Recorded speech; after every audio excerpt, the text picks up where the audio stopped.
দেশের 68.59 অর্থাৎ 68.59% মানুষ এই হায়া ভোটে ভোট দিয়েছিল।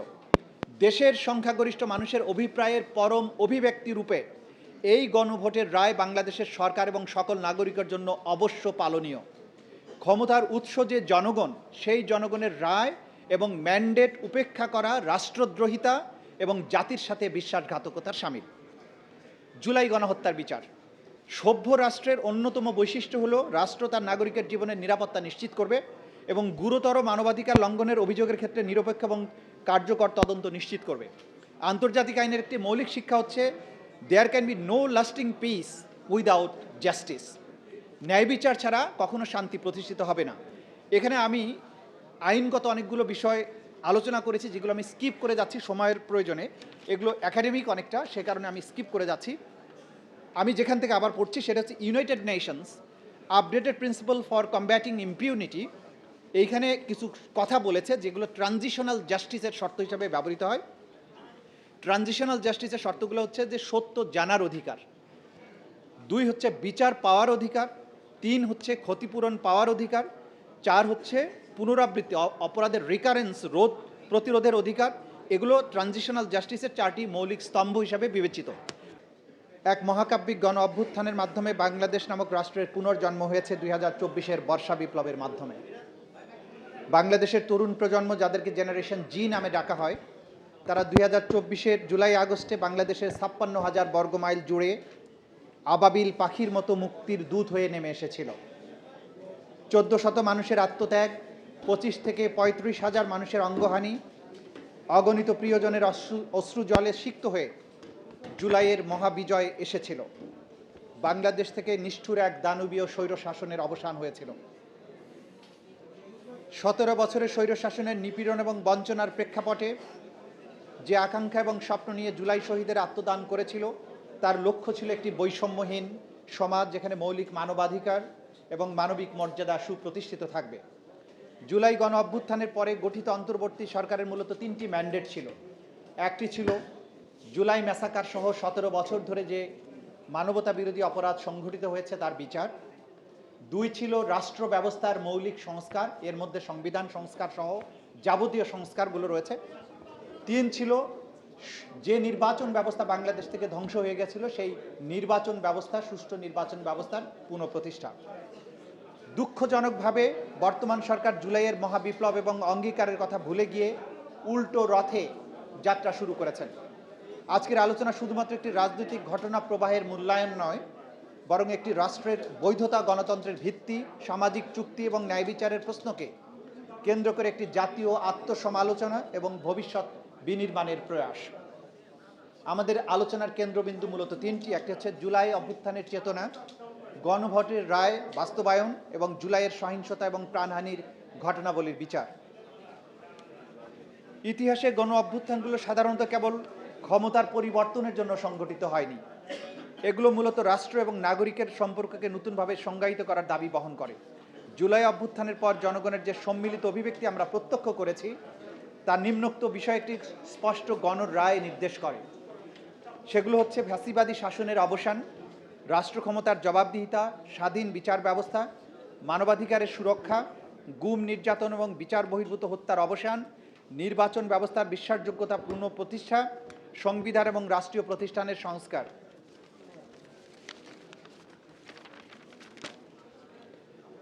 কোনো আন্দোলনের প্রকৃত সাফল্য তার তাৎক্ষণিক রাজনৈতিক ফলাফলে নয়, বরং তার মূল্যবোধগুলো কতটা প্রাতিষ্ঠানিক রূপ লাভ করলো তার উপরে নির্ভর করে। সেই অর্থে জুলাই গণ অভ্যুত্থানের চেতনা বাস্তবে রূপ দিতে হলে নিম্নবর্ণিত পদক্ষেপগুলো নিতে হবে।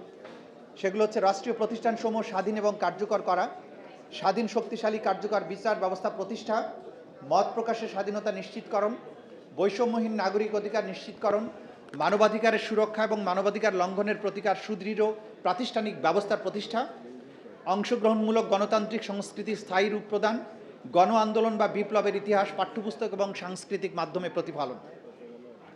গণভোটের রায় বাস্তবায়ন এবং রাষ্ট্রের বাধ্যবাধকতা।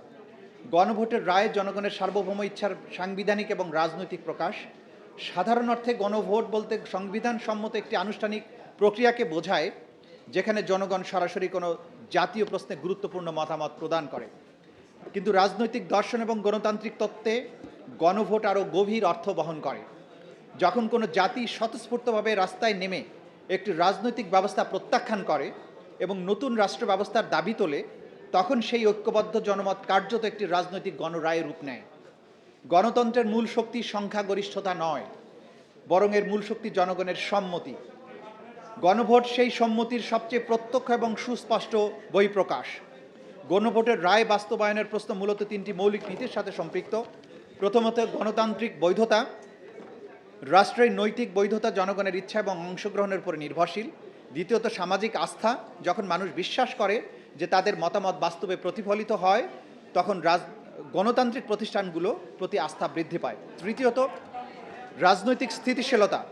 জনগণের অংশগ্রহণ ও সিদ্ধান্তকে সম্মান করা দীর্ঘমেয়াদে রাজনৈতিক স্থিতিশীলতা এবং রাজনৈতিক সহনশীলতা তৈরি করে। গণতন্ত্রের প্রকৃত শক্তি নির্বাচন আয়োজনের মধ্যে নয়, বরং জনগণের সিদ্ধান্তকে সম্মান করার রাজনৈতিক সংস্কৃতির মধ্যে নিহিত। 2026 সালের যে গণভোটটি অনুষ্ঠিত হয়, সেটি ছিল বাংলাদেশের সকল রাজনৈতিক দলের ঐক্যমত্যের ভিত্তিতে স্বাক্ষরিত জুলাই সনদের প্রতিশ্রুতির একটি বাস্তবায়ন। গণভোটে যে সমস্ত প্রশ্নে বাংলাদেশের নাগরিকদের মতামত গ্রহণ করা হয়েছিল, সেগুলো হচ্ছে: আপনি কি জুলাই জাতীয় সনদ, সংবিধান সংস্কার বাস্তবায়ন আদেশ 2025 এবং জুলাই জাতীয় সনদে লিপিবদ্ধ সংবিধান সংস্কার সম্পর্কিত নিম্নলিখিত প্রস্তাবসমূহের প্রতি আপনার সম্মতি জ্ঞাপন করেন কিনা? প্রশ্নগুলো ছিল: নির্বাচনকালীন তত্ত্বাবধায়ক সরকার, নির্বাচন কমিশন এবং অন্যান্য সাংবিধানিক প্রতিষ্ঠান জুলাই সনদে বর্ণিত প্রক্রিয়ার আলোকে গঠন করা হবে। এটা ছিল নাম্বার 1। নাম্বার 2 ছিল আগামী জাতীয় সংসদ হবে 2 কক্ষ বিশিষ্ট। জাতীয় সংসদ নির্বাচনের দলগুলোর প্রাপ্ত ভোটের অনুপাতে 100 সদস্য বিশিষ্ট একটি উচ্চ কক্ষ গঠিত হবে এবং সংবিধান সংশোধন করিতে হইলে উচ্চ কক্ষের সংখ্যাগরিষ্ঠ সদস্যের অনুমোদনের দরকার হইবে। 3 নম্বর ছিল সংসদের নারী প্রতিনিধি বৃদ্ধি, বিরোধী দল হইতে ডেপুটি স্পিকার, সংসদীয় কমিটির সভাপতি নির্বাচন, মৌলিক অধিকার বিচার বিভাগের স্বাধীনতা, স্থানীয় সরকার, প্রধানমন্ত্রীর মেয়াদ, রাষ্ট্রপতির ক্ষমতা সহ তফসিলে বর্ণিত যে 30টি বিষয়ে জুলাই জাতীয় সনদে ঐক্যমত্য হয়েছে, সেগুলো বাস্তবায়নে আগামী সংসদ নির্বাচনে বিজয়ী রাজনৈতিক দলগুলো বাধ্য থাকবে। 4 নম্বর ছিল জুলাই জাতীয় সনদে বর্ণিত অপরাপর সংস্কার রাজনৈতিক দলগুলোর প্রতিশ্রুতি অনুযায়ী বাস্তবায়িত হবে। দেশের 68.59 অর্থাৎ 68.59% মানুষ এই হায়া ভোটে ভোট দিয়েছিল। দেশের সংখ্যাগরিষ্ঠ মানুষের অভিপ্রায়ের পরম অভিব্যক্তি রূপে এই গণভোটের রায় বাংলাদেশের সরকার এবং সকল নাগরিকের জন্য অবশ্য পালনীয়। ক্ষমতার উৎস যে জনগণ, সেই জনগণের রায় এবং ম্যান্ডেট উপেক্ষা করা রাষ্ট্রদ্রোহিতা এবং জাতির সাথে বিশ্বাসঘাতকতার শামিল। জুলাই গণহত্যার বিচার। সভ্য রাষ্ট্রের অন্যতম বৈশিষ্ট্য হলো রাষ্ট্র তার নাগরিকের জীবনের নিরাপত্তা নিশ্চিত করবে এবং গুরুতর মানবাধিকার লঙ্ঘনের অভিযোগের ক্ষেত্রে নিরপেক্ষ এবং কার্যকর তদন্ত নিশ্চিত করবে। আন্তর্জাতিক আইনের একটি মৌলিক শিক্ষা হচ্ছে there can be no lasting peace without justice. ন্যায় বিচার ছাড়া কখনো শান্তি প্রতিষ্ঠিত হবে না। এখানে আমি আইনগত অনেকগুলো বিষয় আলোচনা করেছি, যেগুলো আমি স্কিপ করে যাচ্ছি সময়ের প্রয়োজনে। এগুলো একাডেমিক অনেকটা, সে কারণে আমি স্কিপ করে যাচ্ছি। আমি যেখান থেকে আবার পড়ছি সেটা হচ্ছে United Nations updated principal for combating impunity.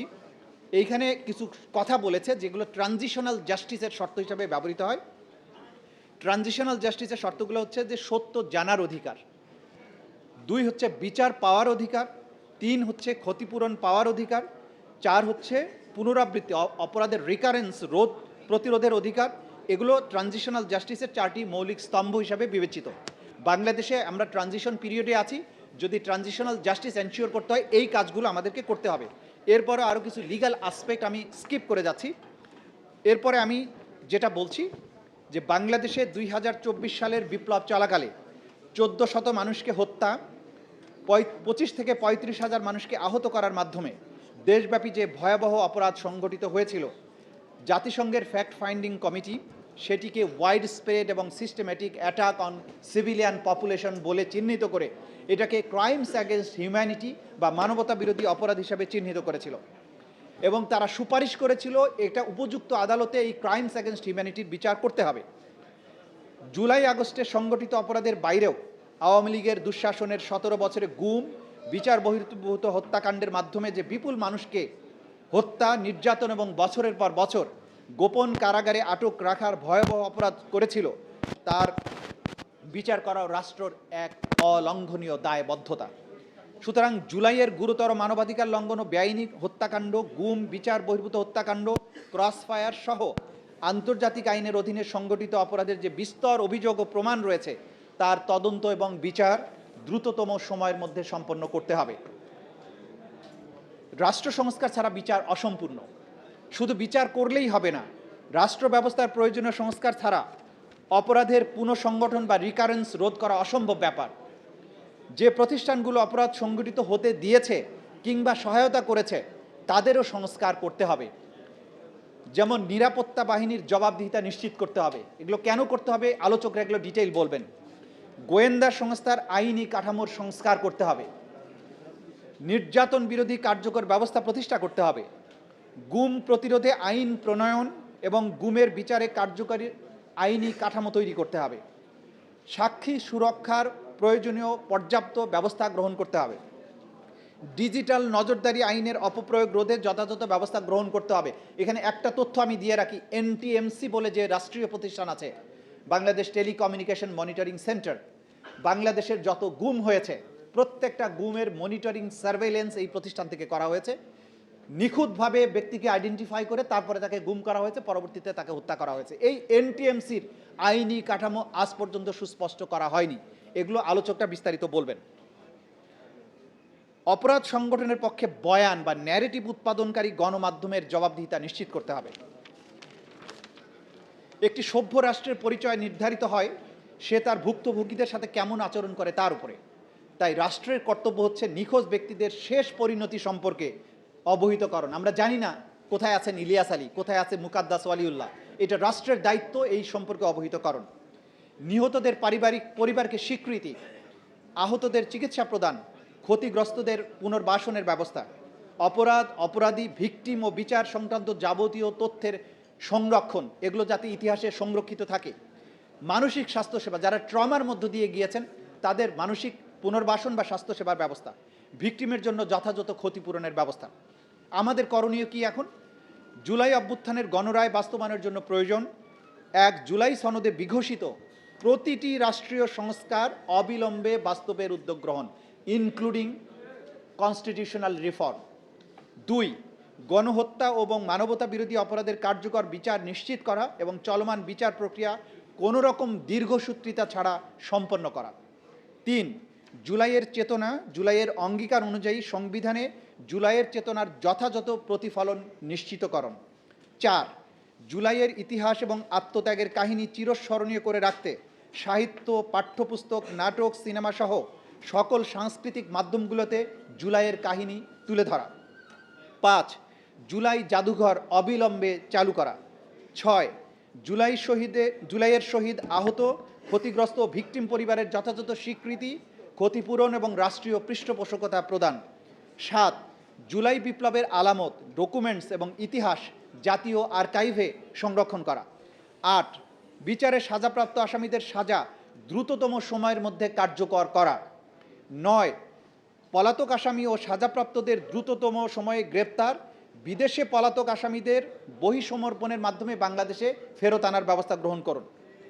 ন্যায় বিচারের মূল দর্শন প্রতিশোধ নয়, সত্য প্রতিষ্ঠা, প্রতিহিংসা নয়, জবাবদিহিতা, বিভাজন নয়, জাতীয় সংহতি নিশ্চিতকরণ। ন্যায় বিচার কেবল অতীতের হিসাব চুকিয়ে দেয় না, ন্যায় বিচার ভবিষ্যতের জন্য একটি নৈতিক সীমানা নির্ধারণ করে দেয়। রাষ্ট্র যখন ন্যায় বিচার প্রতিষ্ঠা করে তখন সে কেবল অপরাধীর বিচার করে না, সে ভবিষ্যৎ প্রজন্মকে একটি বার্তা দেয় যে কোনো ক্ষমতাই আইনের ঊর্ধ্বে নয় এবং কোনো অপরাধী প্রতিকারবিহীন নয়। এই নিবন্ধে প্রস্তাবিত বিষয়গুলো কার্যকর করার মাধ্যমে আমরা বাংলাদেশ থেকে বিশ্বকে একটি বার্তা দিতে চাই যে বাংলাদেশ ন্যায় বিচারের পক্ষে এবং যে অপরাধ সংগঠিত হয়েছে তা আর কখনো এই মাটিতে সংগঠিত হতে পারবে না, নেভার অ্যাগেইন। আপনাদের সবাইকে ধন্যবাদ।